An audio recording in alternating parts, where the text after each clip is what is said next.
Today's agent spotlight is one I've been excited about because if you've ever said, I'm too busy to build my real estate business, Arthur Carr is going to blow that excuse right out of the water. Because my guest, Arthur Carr, is not just a top producing real estate agent in the state of New Jersey, he's doing it while working a full-time government job and managing a growing team. Arthur's journey is the perfect mix of entrepreneurship, discipline, and heart. You're going to hear how he entered real estate during the pandemic, how he mastered time management out of sheer necessity, and why he believes real estate should never be treated like a part-time gig, even if you're balancing multiple careers. He breaks down how he generates consistent business through relationships, and the daily routines that keep him disciplined, and the mindset that keeps him moving, and the success strategies that agents at any level can learn from. But what I love most about Arthur is this: he's real, he's authentic, and he sees every interaction as an opportunity to serve. So if you're an agent looking for inspiration, if you're juggling multiple responsibilities, or if you simply want to hear from someone who walks into every room as if he belongs there, this conversation is going to motivate you. Let's jump in. How did your real estate journey begin? How long have you been in the business, and what made you decide to pursue it while already working a full-time government job? Well, honestly, Gary, I get this question a lot, right? And one of the things is that it's important to know that I've always been an entrepreneur. From the time I was in college, I started a website called Night Minds, where I was kind of like a nightclub critic. It was a cool thing that I did for fun while I was at, West Virginia University. And I just did it for fun, and it's more like a website where we critiqued bars, nightclubs, lounges, restaurants, stuff like that in the area. But when I got out of school, and I got into the workforce, I realized how little income you actually make as a social worker, right? So background in social work, I graduated from Western University, got my degree in psychology, got a job at a hospital as a hospital social worker, and then I got a job with the Jersey state government. It's probably right around the time that my second daughter was a year old.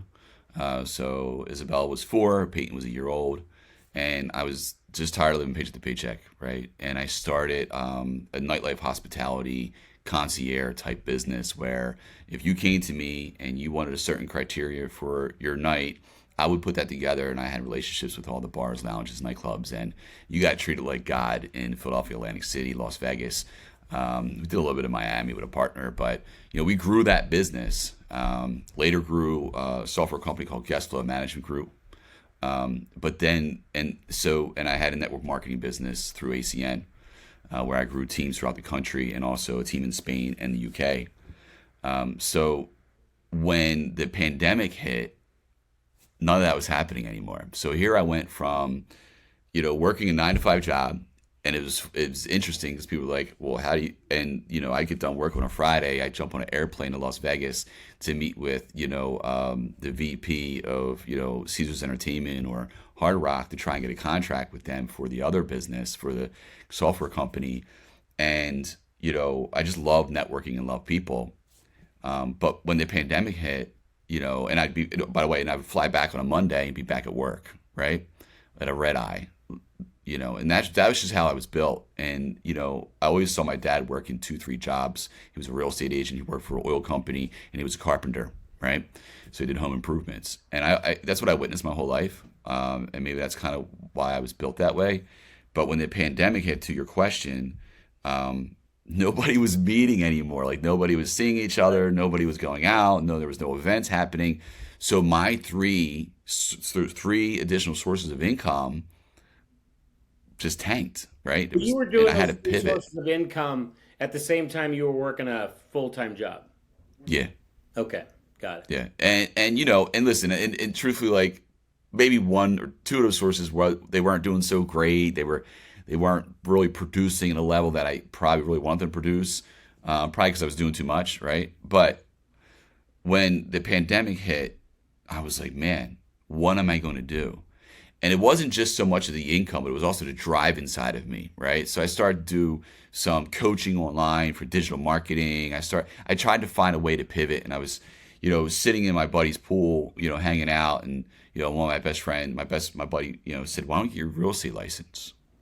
I said, "Man, I said, I don't feel like driving buyers around, showing house." Like that was literally, I thought was like my dad. I remember my dad had a buyer in the back seat. I was in the back seat, buyers in the front seat. We're going to, he's going to show houses, and he's smoking and got his coffee, and like I'm just thinking in my head, like I don't want to be that guy.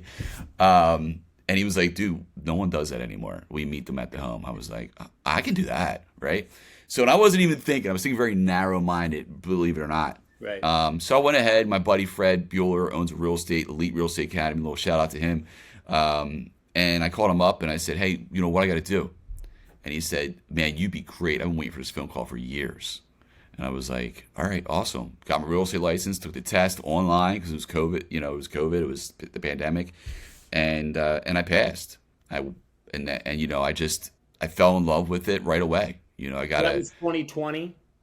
That was 2021. Okay. Fell in love with it right away. My buddy, actually my best friend, my brother from another mother, Frank DiMartino, and his wife were looking for a house while I was in real estate school. I was like, and I won't say their budget, but their budget was pretty significant, right? As far as what they wanted to buy, for their confidentiality. I won't share all their business. But they were looking to buy a really nice home. And so I was like, "Man, can you just hold off until I get my license selfishly?" So as soon as I got my license, they started working with me. It was really great experience to help my best friend and his family buy their dream home, right? Their forever home. And then I sold his family home that he had been living, that they took over for years ago. I sold their family home. So that was a bittersweet thing too, because that house that I sold for him, I was running around that home as a 5-year-old. You know what I mean? As a little boy, he lived across the street from me. We played, and I'd go over there and eat dinners there and birthday parties in the pool. I mean, there was a lot of memories in that home. So it was a really, really great moment for both of us. And so like my first 2 months in the business, I mean, my GCI was 1.5 million in my first couple deals. And when you get that check, I was just like, I sunk my teeth in. You taste blood and you just keep on running. So the shark in me came out, and I just went after it. Good. So was there a moment you realized real estate could become an actual business for you, not just a side project? So what's interesting is like, can I just answer the side project thing? I want to say something about the side project thing real fast. So reality is like a lot of people knock for like part-time agents. I coach, my team and people that are open-minded to my coaching and that I talk to. There's no such thing as a part-time realtor. Maybe there are. I don't understand it. I don't believe in that concept. You're dual career. You have 2 careers, and if you organize yourself, you treat them the same, right? And maybe you don't love one and you love the other. Maybe you love real estate. You don't love your job. Your 9 to 5, but the 9 to 5 pays the bills, and the real estate will build your fortune and your future. And for me, is no such thing as part-time. There's no such thing as on the side. But going to your question, when I did realize that I could make real estate my number one, and I don't absolutely have to work for the New Jersey state government any day. But you know what that did to me? My mindset around that actually let me love my state job again, because you don't go to bed thinking about it. You don't wake up thinking about it. You go to bed thinking about your fortune and your future, and you wake up thinking about your fortune and your future, and you go and you serve the community that you serve in the job. Now I work for the Department of Child Protection, so for me it's a very, very fulfilling job, but also a very stressful job. But I have a heart and a passion to just help people. And in real estate, it's the same thing. I'm not a salesman. I'm not here to sell a home.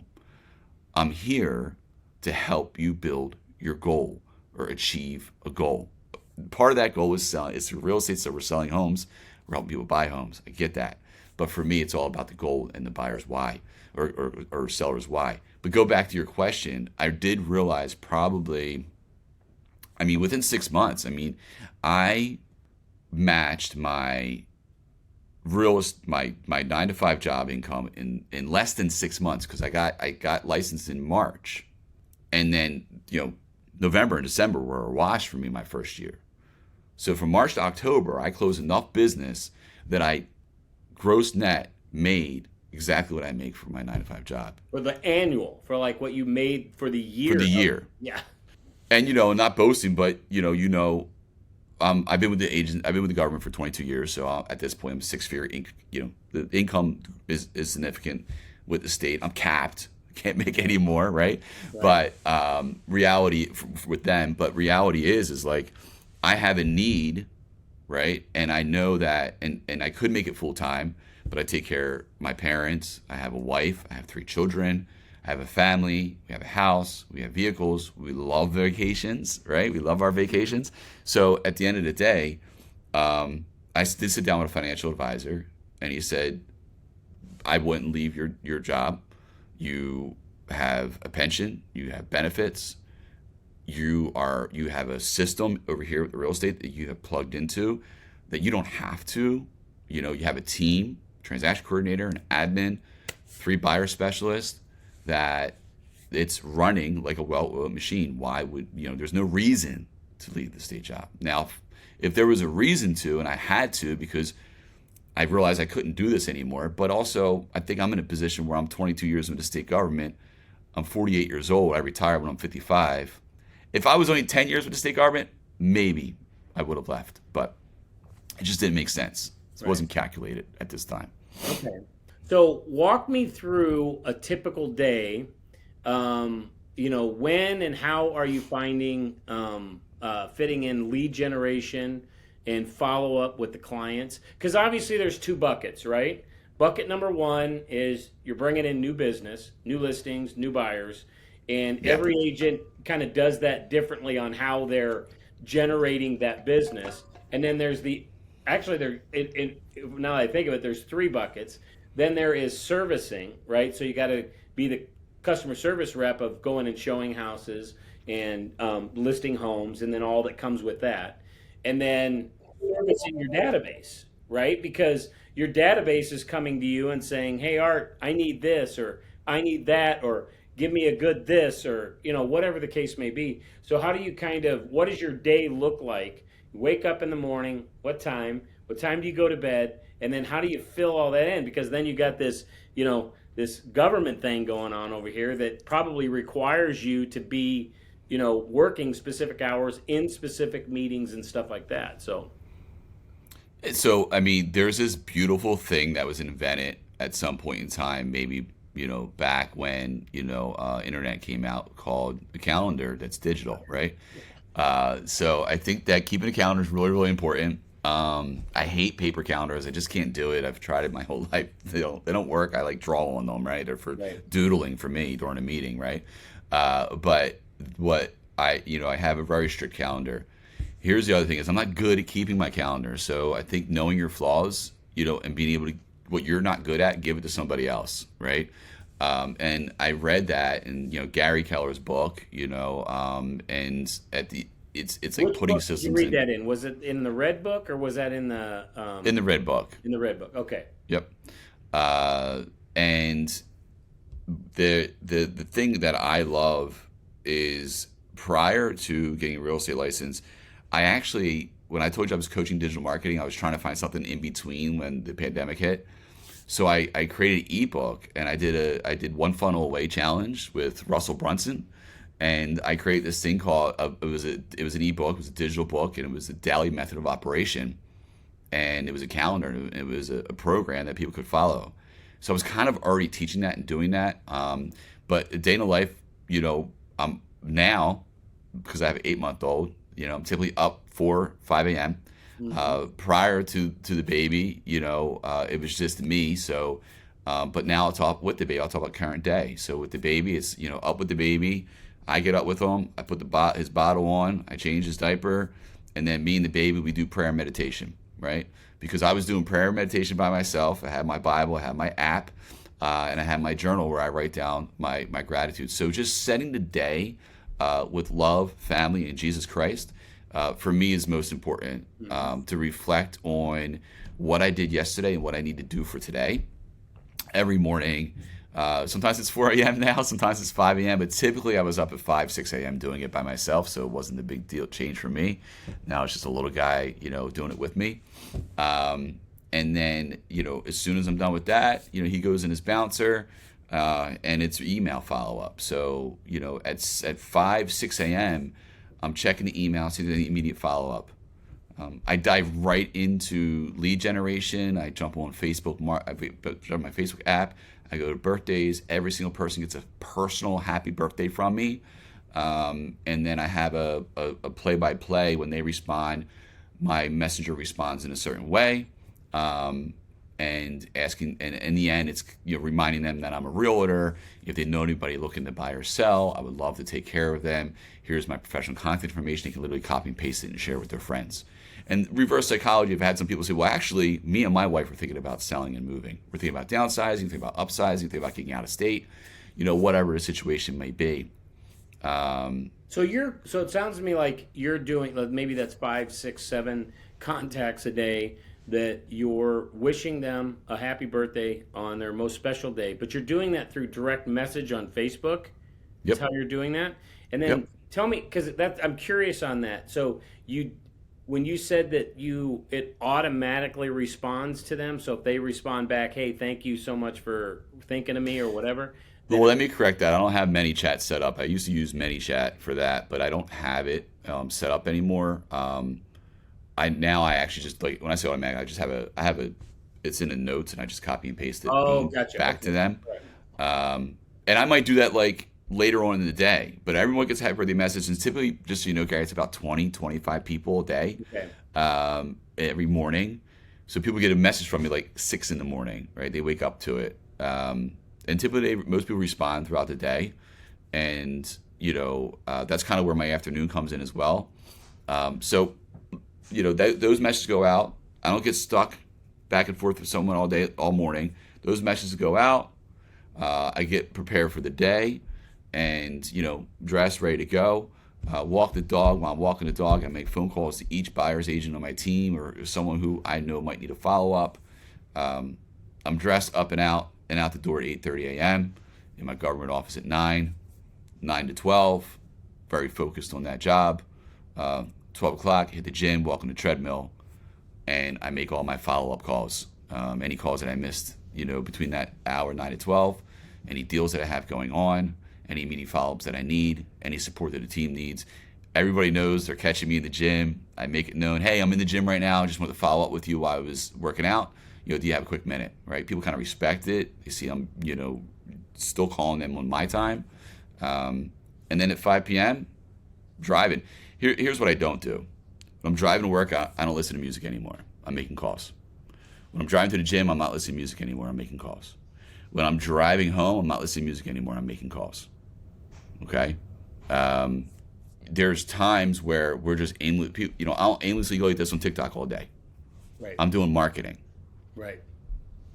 So, and then I have my admin. So my admin's creating the marketing. She's posting up campaigns through our system. She's sending out direct mailers, right? She's doing the direct personal. So my admin is doing the marketing. She's filtering out the emails. She's doing lead generation. She's pulling expireds. She's distributing them to the team. So the team's getting lead gen through that as well. And then yesterday was a great example. We got a house under contract. Everything came through. I was on the treadmill, called the agent, accept the offer, called my wife. Hey, we accepted this offer. She sends out the contracts. I don't touch the deal anymore. Elena is doing everything from listing agreement to close, from buyer's agency agreement to close. I don't touch any buyer's agency agreements. I don't touch any documents. That is 100% my wife. Her system is in place, and I don't want to mess it up. Right.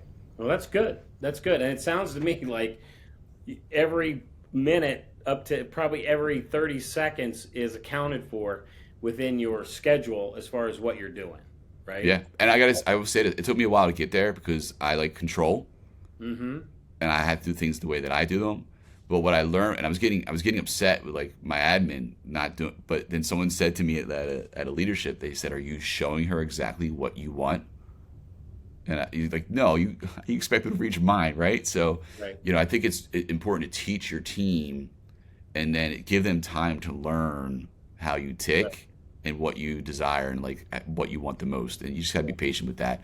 So I think that once we got that down, it runs pretty smooth. Now there's times where I have to do a contract. There's times where I have to write the contract because TC needs time off too, right? So there's been time where I've done it.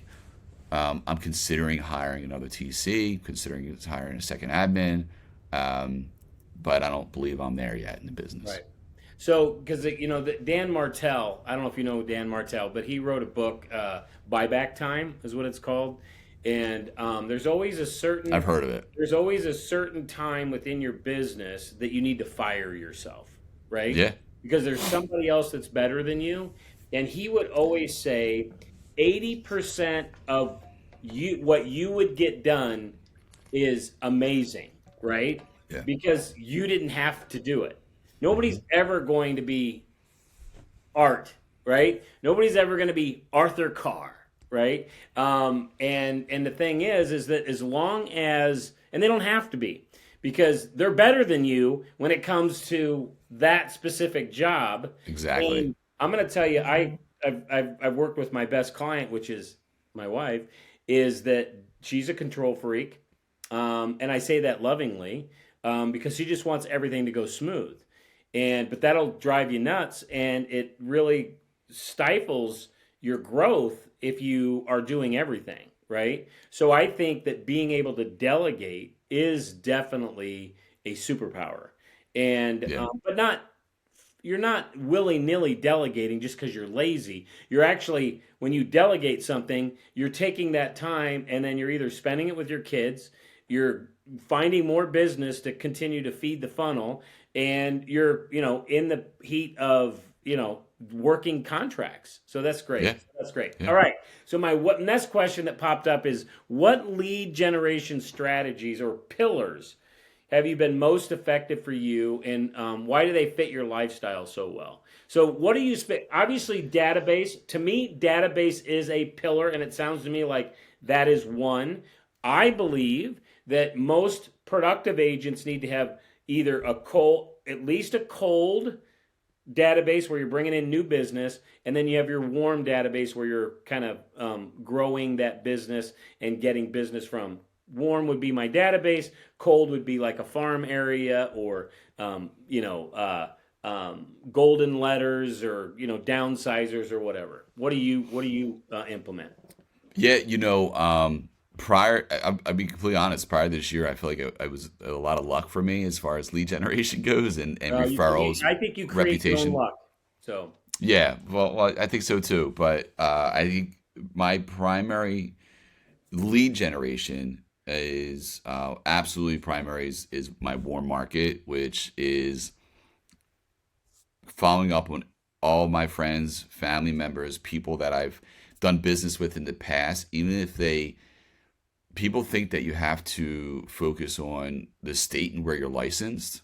But I call everybody. I mean, I have friends in Las Vegas. I have friends in Texas. I have friends in Florida. And I actually talk to them about like, hey, do you know anybody in New Jersey? Or if you know anybody who's looking to buy or sell in your area, you can still let me know because I have a business partner in Sarasota, Florida now. okay. So even if I'm just going through the phone, I do this thing with my warm market, and I learned it through the network marketing company that I was in. It was, my leader, my regional vice president used to call it Art ACN Roulette. It's a fun game, and I teach to my team where when I'm driving, I take my finger and I go like this on my contacts, and I go like this, and whoever I land on, I call. Doesn't matter who it is. I don't care if it's an ex-girlfriend. I don't care if it's someone that I don't even remember the name, and I call them. And I tell the story a lot. There was a name in there, and it said Michelle Blonde Bubblegum Mad River. And I actually remember who she was because I remember making fun of her because she's blowing bubble gum at the bar at Mad River in Philadelphia, and I was promoting an event. She's literally chewing gum and blowing these giant bubbles. I'm thinking, like, put a drink in your mouth, woman. Like, what are you doing, right?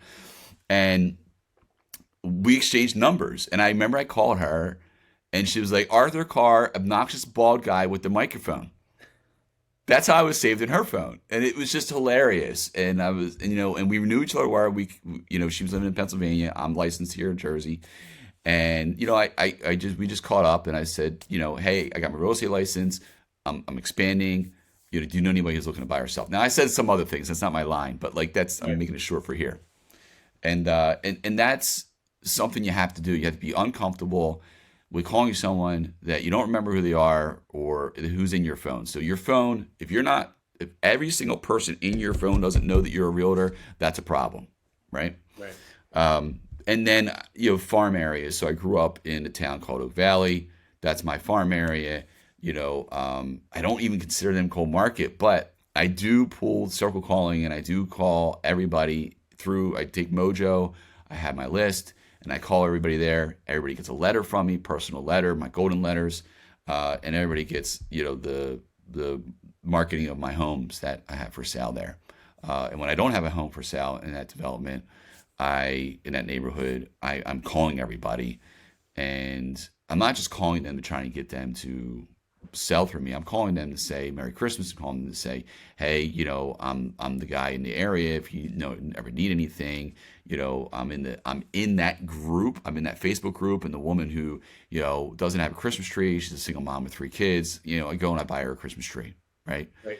And I don't do it just for business. I do it to help people. Right. And then your reputation, your relationship will really, really go a long way and carry. And so referral business is my number one source of business. I don't really spend a lot of money on lead generation marketing. Like I said just now, my admin is pulling expires, my admin is pulling FISBOs, and we're distributing them to the team. And then the team is in the Mojo, and they have their lists in their farm areas, and they're doing that circle calling. So warm market, everyone we're making those calls, keeping those relationships, staying in the community, getting involved, donating to the athletic association for your local area, in the Facebook group chat, in the Facebook group for that area, and then we're making those cold calls off through Mojo.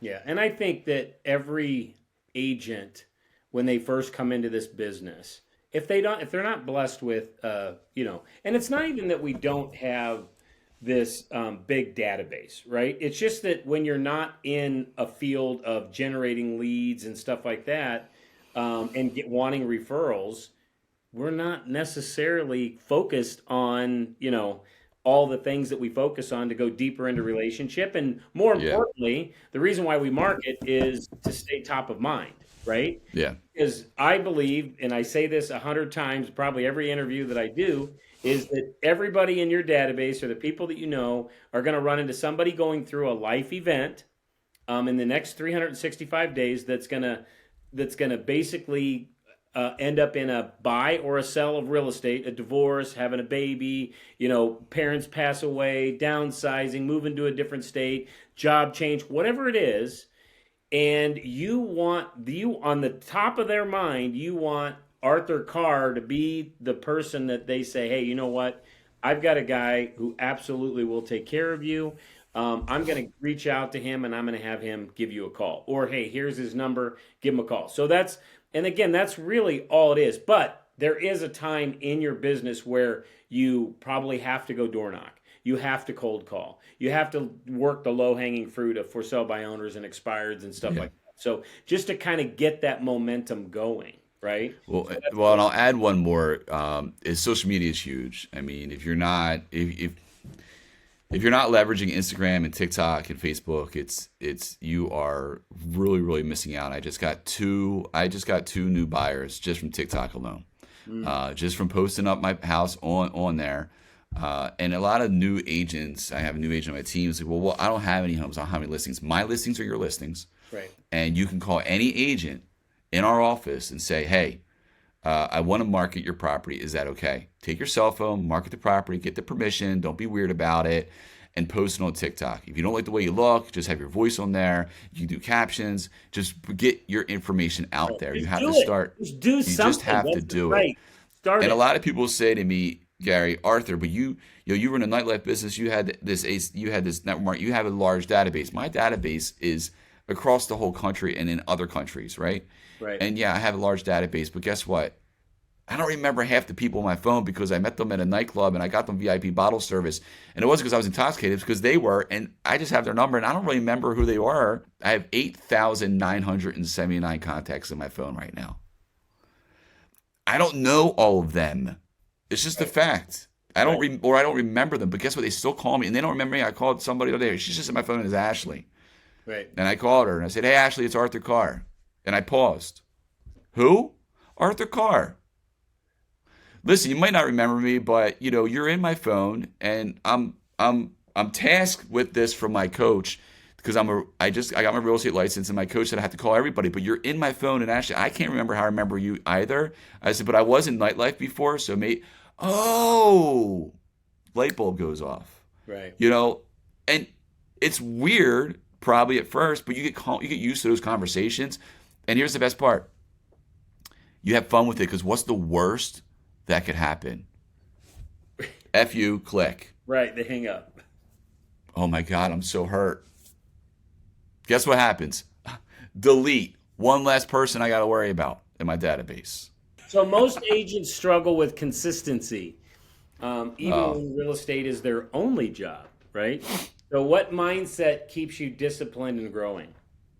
So I struggle with consistency as well, right? I little ADD. As sometimes I think, in the United States, the way this food is, we don't really have a choice, right? But if you're not consistency is key, right? Consistency is the key to success. Preparation and consistency is the key to success. Number one, hands down. For me, the question was, what do I do to stay consistent? So for me, the reminders, okay? So you can set reminders. In my calendar, I have literally in my calendar, it says prayer and meditation at 5 a.m. I get a notification to remind myself. Do I need to be reminded to pray and meditate? No, not really, but it's there. Right. It's then right after that, it's Facebook lead gen. Then after that, it's Instagram post. Then after that, it's TikTok video. And I'm really not consistent with TikTok because it's newer. Like I'm not, 48 years old. It was newer for me. I just got back. I just got into it. But I just got 2 buyers out of it. But guess who's going to be blowing up at TikTok now? This guy. Right? So I got to rope that into my consistency. And then I think for me, it's just that calendar and those task reminders of this is what you got to do. This. And then my wife is not just my transaction coordinator. She's literally my executive assistant. She gets paid for it. And if I have an appointment, I have something, I screenshot it, I send it to her, she puts it in my calendar. And then if something's interrupting my time, then that time gets moved, right? So if I have doctor's appointment at 12 o'clock, guess what happens at 1 o'clock? Phone calls, right? If I have an appointment at 5 o'clock and I'm not making certain phone calls I need to make, guess what gets put at 6 o'clock? Phone calls. So it's just that tracking and adjusting with the calendar. That's what works best for me, is reminders. And I do it. Right. But it also, too, it's like it wasn't always that way, right? So a lot of people look and say, okay, well, gosh, he's got a wife that's his executive assistant, and he's got a transaction coordinator, and he's got that. The whole idea of the book Buyback Time, or even what you referred to in Gary Keller's book, it's firing yourself. Every agent has to do every job in the beginning. And it's just, if you're going to be a business owner, I don't care if it's, your bottle service or if it was being a real estate agent or anything, you always have to be thinking entrepreneurially that in order for me to grow, in order for me to go to that next level, I can't do everything. And somebody's going to have to do something. And in the beginning, I always tell people, well, if you're not going on appointments, you only have one job. It's lead gen. That's it. If all of a sudden you're going on more appointments than you can go to, it doesn't mean you stop lead gen. It just means you back off a little bit. And maybe, because I've interviewed agents where their lead gen is literally their appointments. That's their lead gen, is when they go on appointments, they get more business from their appointments they're going on. Or it Yeah. could be their hobby, right? That's their lead gen. I had one agent that is a runner and he's involved in 3 or 4 running groups, and that's his lead gen, right? I would imagine that your other government job, there's people there that own homes and they probably know that Arthur Carr is a real estate agent. You go to Yeah. the gym. I'm sure that people that are at the gym know that you're in real estate, right? Listen, if I'm breathing, real estate, the word real estate is coming out of my mouth, right? If I can breathe on you, you know I'm a realtor, right? Right. And that's just something that I learned in network marketing was if it has a heartbeat, you can work with it, right? And I'm looking at my whiteboard here, and a gentleman named Matt, I met him in the sauna. I was sitting in the sauna. He was talking to another guy. He was talking about, getting pre-approved right now. And I was like, oh, you working with a realtor? No, actually, I'm not. He is now, Yeah. right? And, as it's just have to make it known. You don't have to go out. I'm not going through my workplace handing out business cards and flyers and stuff like that. But people are like, how was your weekend? Well, I sold another house. How was yours? I'm not pushing myself on you. There are subtle ways that you can do things without ethically, getting in trouble at your job, right? You can make sure people know how your weekend was and what you And did. people just have a weird thing that when you bring up real estate, the people that aren't in real estate, they want to ask you questions about it, right? Oh yeah. It's like that's the reason why I think like the those DIY reality shows and everything became so popular is because people just like want to live vicariously through everything. Is there anything unique about Arthur Carr and what you do in your buyer and listing appointments that gives you an edge over your competition? I think just being a human being, and I hate to be, make it that simple.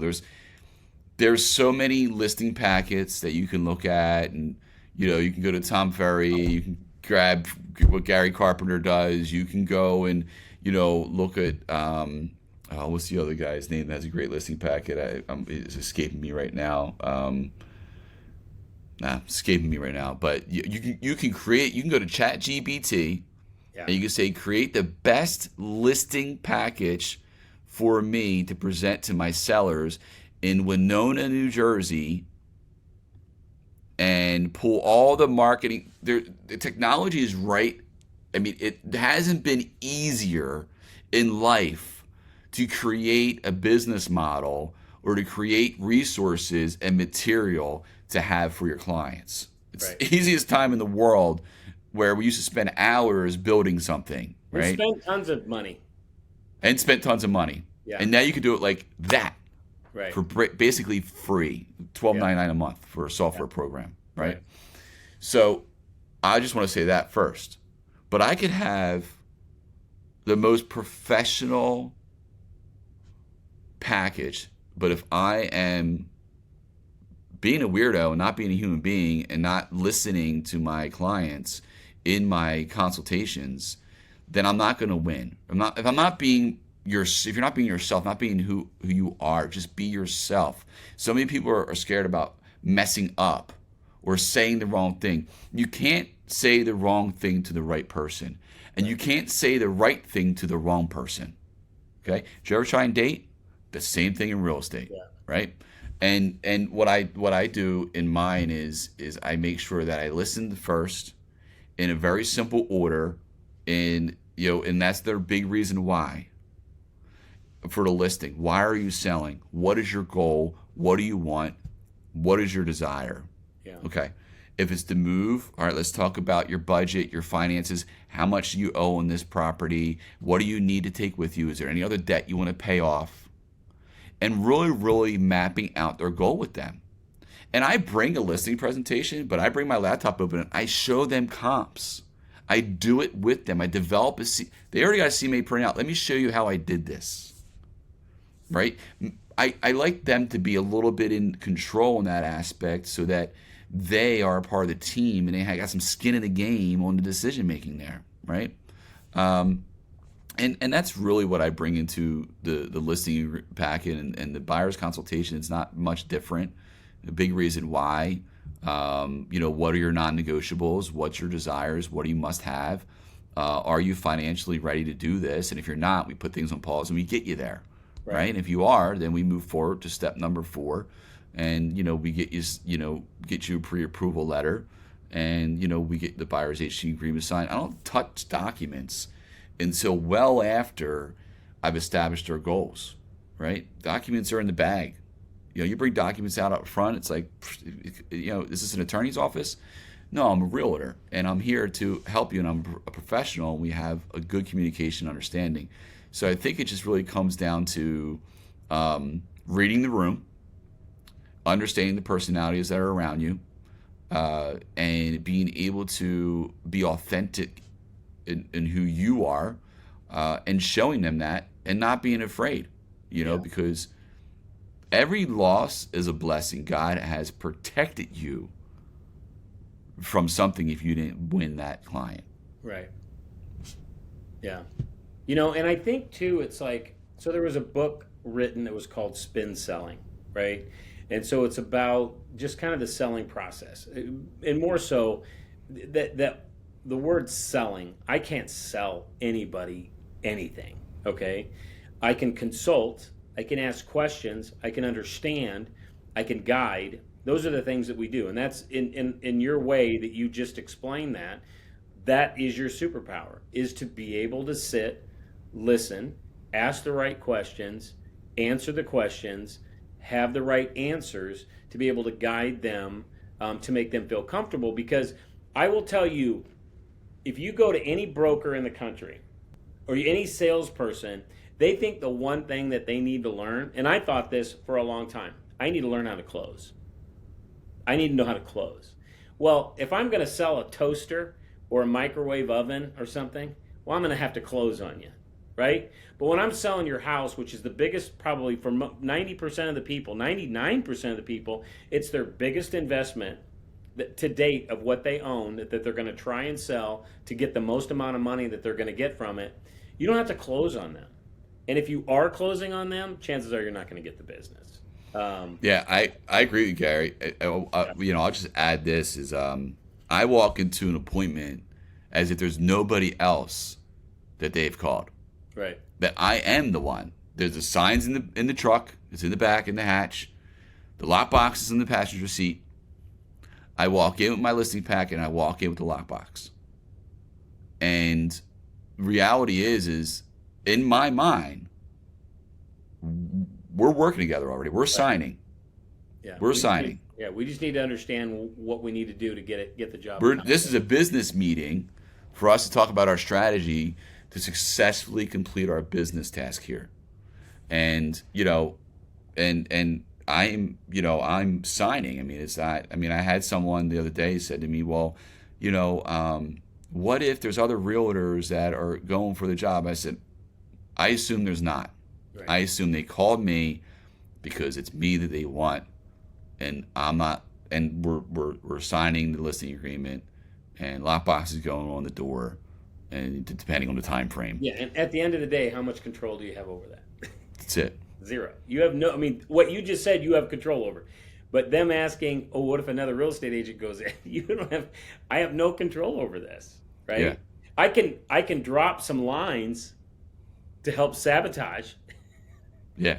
Well, the other thing is I would say definitely, and do have a professional packet. I won one listing not too long ago where it was like someone did show up prior to me, and then I came in probably like an hour later, and I had this whole thing, and they looked at me, and he was an attorney, and he said his wife, he said, "We're going with this guy. He's got his stuff together." Right. Where the other one, they kind of were friends through mutual friends. So and just walked around their house. Yeah, he took it for granted. And took it for granted. So don't take it for granted either, but like just be confident that it's yours. Yeah, people ask me, what should I take on a listing appointment? I say, everything. What is everything? Well, it just depends on what everything is to you. And what advice would you give? I mean, you're obviously you're growing your team. And so you got new agents on your team. What advice, and I always say you never go to somebody, Floyd Wickman taught me this a long time ago, and say, what can I do? Tell me what I need to do. Go to anybody you're going to go to focus them and say, what is your number one best piece of advice that you would give a new agent or possibly even give to you when you're first starting out in real estate? And my first instinct to say is have fun with it. And I say that in a way because I feel like that's exactly what I did. I had fun with it. It was fun. It's fun for me. Like, I enjoy it. Mm-hmm. And I'm in why would you want to do something you don't enjoy? Right. By choice. I'm not playing baseball. You know why? Because I don't like to play baseball. Right. Right. Wiffle ball all day, backyard, half ball, stick ball, do it, done. But I'm not putting myself in front of an 80-mile-an-hour hard ball at my head. Not doing it. So, but I have fun with it, right? So I say, you know what? Anybody who just got started in real estate, have fun with it. And spend more time doing than learning. Because so many people get trapped in the trainings. Yeah. So many people get trapped in the readings. So many people get trapped in figuring it out. I had new agent on my team was like, well, I don't know how to do a contract. Can you show me? Once you get a client, I'll show you. There's a great class that they're doing at the office. You can go sit in that. But I'll show you, and my transaction coordinator will show you how to write a contract side by side with her when you have a client on the contract. Yeah. Real estate is a business where you have to do and learn by doing. That's capital letters. So you know. Yeah. Yeah. Just what is it? Stay on the business. Yeah. Don't get stuck in the business. Stay on the business. Yeah. And the reality is have fun with it in the process. Understand that every loss is a blessing. God protected you. I had a client that wanted to take their house off the market yesterday. Maybe down the road during inspection period, something would have fell apart. God probably saved me a lot of time and heartache there. Yeah. Am I distraught by it? I'm a little upset by it, but it is what it is. I got another one coming up. We're here to serve people and help them. And that's the best advice I can give. So if somebody's going to move to New Jersey, the state of New Jersey, how do they get a hold of Arthur Carr, and what market can you help them in? And so throw out there some numbers, some whatever, your handle, your TikTok, your hashtag. Yeah, man. So the easiest one is 609-254-4710. You know, that's again the easiest one is the cell phone, 609-254-4710. You shoot me a text message. It's my personal cell phone. I'm going to answer it at any time. And you know, we'll take care of you and your family. Anything you need from Cape May County all the way up to Ocean County and anything in between. You know, I've had listings in Cape May County. I got sales in Ocean County and Forked River along the coastline and the beaches to closer to the suburbs. I'm primarily in Gloucester, Salem, Cumberland, Camden, and Burlington counties, but I've handled well far beyond that. And not for nothing, we've closed deals in Chicago because I have a partner in Chicago. So if you're in a different state, a different area, and you want to know where the best realtor you can work with, I know them. I partnered with all of them throughout the state throughout the country. So if I can't do it, I'm going to link you with one of my business partners who you can trust, that I trust, that will get it done. What an incredible conversation with Arthur Carr. His story is such a powerful reminder that success isn't about having more time. It's about using the time you have with purpose. Arthur showed us that when you combine structure, consistency, and authentic relationships, you can grow a real estate business no matter what your schedule looks like. A few takeaways worth repeating. Lead generation is a daily behavior, not a someday task. Your network becomes your warm market when you actually stay connected to it. Every loss is a lesson and often a blessing. Real estate rewards those who take action, not those who overthink. If you're a new agent or a seasoned one who feels stuck, take this as your sign to get back to the basics. Tighten your schedule and act with intention. Arthur, thank you for your time, your insights, and your heart for this business. And for everyone watching or listening, if you're considering a move to New Jersey, Arthur has the connections, the knowledge, and the service mindset to take care of you. Until next time, keep learning, keep taking action, and remember, you don't build success by chance, you make it by choice.